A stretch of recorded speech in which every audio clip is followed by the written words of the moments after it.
اسلام آباد میں P T I کا جلسہ قواعد و ضوابط کی دھجیاں اڑا دیں۔ پی ٹی آئی کا اسلام آباد جلسہ 7 کی بجائے 9:45 بجے تک جاری رہا۔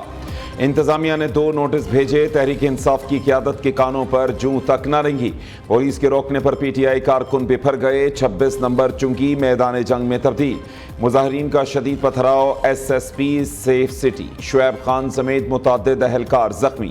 پولیس کی جوابی کارروائی۔ مظاہرین پر لاٹھی چارج اور آنسو گیس کی شیلنگ۔ پی ٹی آئی کارکن منتشر۔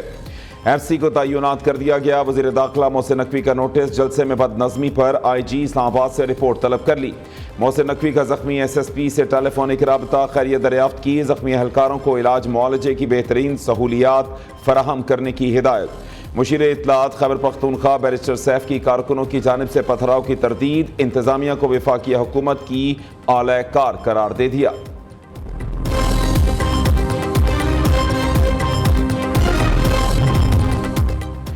بانی پی ٹی آئی کی رہائی کے لیے حکومت کو 2 ہفتے کی ڈیڈ لائن۔ بانی کو رہا نہ کیا تو خود جا کر رہا کرائیں گے۔ این او سی ملے نہ ملے اگلا جلسہ لاہور میں ہوگا۔ علی امین گنڈا پور کا الٹیمیٹم۔ این آر او دینے والوں تم ہار چکے۔ بانی پی ٹی آئی جیت چکا ہے۔ این آر او سے 25 کروڑ عوام کو کیا فائدہ ہوا، تمہیں جواب دینا پڑے گا۔ وزیر اعلیٰ خیبر پختونخوا کا اسلام آباد میں پی ٹی آئی جلسے سے خطاب۔ کہا پختونخوا کے عوام نے طاقت کے زور پر اپنا مینڈیٹ چوری نہیں ہونے دیا۔ ملک میں بار بار قانون ٹوٹ رہا ہے، تم قانون کی پاسداری نہیں کر رہے۔ این او سی دے کر ہمارے راستے روکے گئے۔ ہم واضح کرنا چاہتے خان صاحب کے خلاف مزید کسی کیس کا بنانا، اس کو اپنی مرضی کی عدالت میں لے جانا، اپنی مرضی کا فیصلہ لینا ہمیں قبول نہیں۔ ہم الیکشن کمیشن کے 22 فیصلوں کے طرح آئندہ یہ فیصلے نہیں مانیں گے۔ پاکستان تحریک انصاف فیصلہ کر چکی ہے۔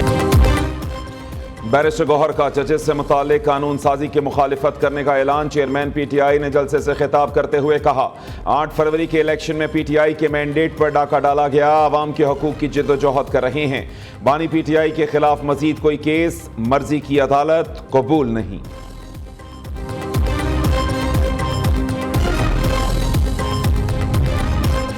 عوام نے پی ٹی آئی کا جلسہ مسترد کر دیا۔ کھودا پہاڑ نکلا چوہا وہ بھی مرا ہوا، یہ پی ٹی آئی کی بہت بڑی ناکامی ہے۔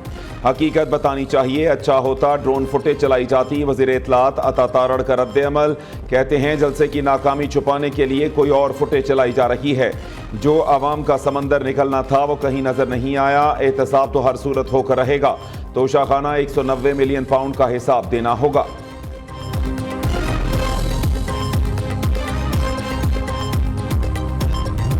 افغان طالبان کی جانب سے ایک بار پھر پاک افغان سرحد پر بلا اشتعال جارحیت۔ پاک آرمی کا منہ توڑ جواب، بھرپور جوابی کارروائی۔ 8 طالبان ہلاک، 16 زخمی کر دیے۔ مرنے والوں میں 2 اہم کمانڈرز خلیل اور جان محمد بھی شامل۔ افغان طالبان کی جانب سے پاکستان پر دہشت گرد حملوں میں سہولت کاری کسی سے ڈھکی چھپی نہیں۔ اب افغان طالبان کی بین الاقوامی سرحد پر جارحیت کھل کر سامنے آ رہی ہے۔ 7 ستمبر کی صبح افغان علاقے پلوسین سے پاکستانی چیک پوسٹوں پر فائرنگ کی گئی۔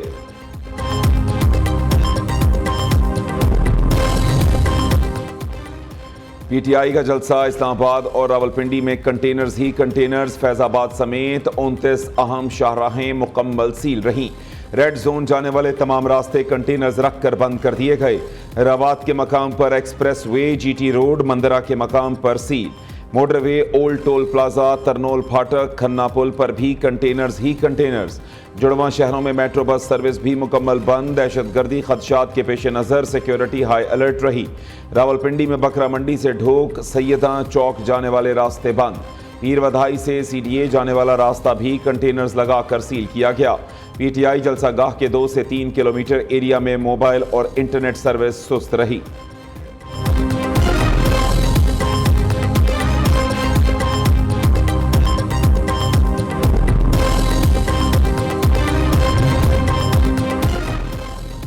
اسلام آباد میں پی ٹی آئی جلسے کے لیے خیبر پختونخوا کے سرکاری وسائل کا بے دریغ استعمال۔ ریسکیو 1122 کی درجنوں گاڑیاں ثوابی سے اسلام آباد گئیں۔ بند راستے کھولنے کے لیے کرینز، ایکسکیویٹرز، ڈیزاسٹر وہیکلز بھی شامل تھے۔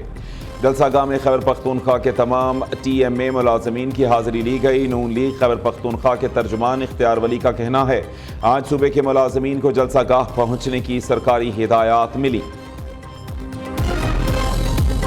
ان کی بیک گراؤنڈ سے ڈر لگتا ہے کہ ان کو پاکستان میں حالات خراب کرنے کے لیے پلانٹ کیا گیا ہے، اور کل تو آپ نے دیکھ لیا، کسی بھی طرح سے حالات کو خراب کرنے کی اجازت نہیں دی جائے گی، کسی بھی طرح سے فتنہ فساد انتشار کرنے کی اجازت نہیں دی جائے گی۔ ان کا جلسہ کرنے پہ نہ کل اعتراض تھا نہ آج اعتراض ہے، لیکن ان کی فتنہ فساد کرنے پہ کل بھی اعتراض تھا، آج بھی اعتراض ہے۔ بانی پی ٹی آئی جلسے جلوسوں سے باہر نہیں آئیں گے، 9 مئی کرنے اور کرانے والوں کو حساب دینا ہوگا، ازما بخاری کا دعویٰ۔ وزیر اطلاعات پنجاب نے کہا کھوکھلی دھمکیاں اور گندی زبان وزیر اعلیٰ خیبر پختونخوا کا ٹریڈ مارک ہے، انہیں سیاسی جماعت کہہ کر بچانے والے سہولت کار کہلائیں گے۔ جلسے جلوس شاید خیبر پختونخوا کے لوگوں کے مقدر میں لکھ دیے گئے ہیں، عوام کی بدقسمتی ہے، انہیں علی امین گنڈا پور ملے۔ سینئر صوبائی وزیر مریم اورنگزیب نے کہا ریاست پر حملہ کرنے کے جرم کی کوئی معافی نہیں، جلسی کریں، روئیں، پیٹیں یا چیخیں، سزا تو ملے گی۔ نئے نیب قانون کے تحت ریلیف کی پہلی درخواست 9 مئی کے مجرم نے دی۔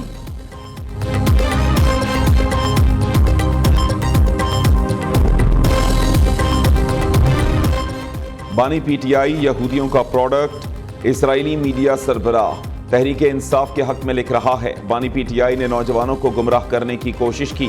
وزیر دفاع خواجہ آصف کہتے ہیں بانی پی ٹی آئی نے لندن میں یہودیوں کی کیمپین کی، کبھی بھی کھل کر اسرائیلی مظالم کی مذمت نہیں کی، اس شخص نے ہمیشہ ملکی تشخص کو خراب کرنے کی کوشش کی۔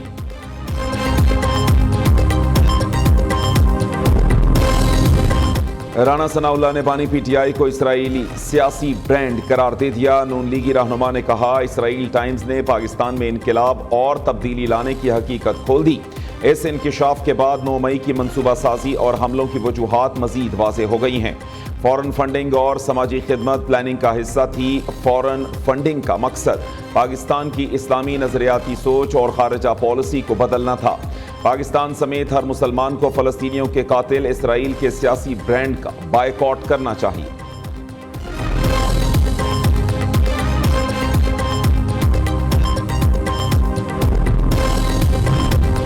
گورنر خیبر پختونخوا فیصل کریم کنڈی کا صوبائی کابینہ میں چھٹے مشیر کی تقرری کی منظوری دینے سے انکار۔ آئین کے آرٹیکل 130 کی شق 11 کے تحت وزیر اعلیٰ کو 5 سے زائد مشیر مقرر کرنے کی اجازت نہیں۔ فیصل کریم کنڈی نے نئے مشیر تعیناتی کی سمری منظور نہ کرتے ہوئے واپس بھجوا دی۔ پولیو مہم کا مؤثر نتیجہ نکلے گا، وفاقی حکومت صوبوں کے ساتھ مل کر پولیو کا داغ ختم کرے گی، آنے والے ماہ سال میں پولیو کا خاتمہ ہوگا۔ والدین بچوں کو موذی مرض سے بچانے کے لیے پولیو کے قطرے پلائیں، وزیر اعظم کا انسداد پولیو مہم کے آغاز پر تقریب سے خطاب، بچوں کو پولیو کے قطرے پلا کر مہم کا افتتاح کیا۔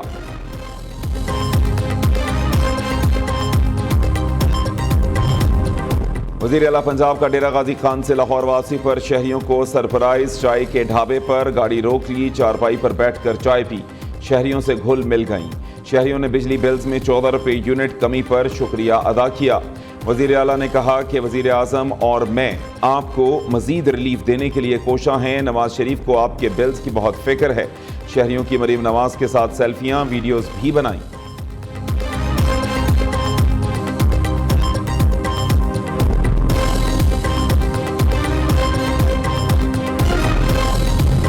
سیکیورٹی اداروں اور ایف آئی اے لاہور سرکل کی مشترکہ کارروائی، انسانی اسمگلنگ میں ملوث بین الاقوامی گروہ رنگے ہاتھوں پکڑ دیا۔ ملزمان سادہ لو عوام کو بیرون ملک روزگار کا جھانسا دے کر لوٹتے تھے۔ دوسری جانب ایف آئی اے امیگریشن اور انسانی اسمگلرز کی ملی بھگت کا بھانڈا پھوٹ گیا۔ خفیہ ایجنسی کی رپورٹ میں امیگریشن حکام کی جانب سے ایجنٹ مافیا کی سرپرستی کا انکشاف۔ انسانی اسمگلرز کی سہولت کاری پر 40 ایف آئی اے افسران اور اہلکاروں کی نشاندہی کی گئی۔ ایف آئی اے امیگریشن کی مجرمانہ سہولت کاری سے عرب ممالک میں پاکستان کی ساکھ مجروح ہوئی۔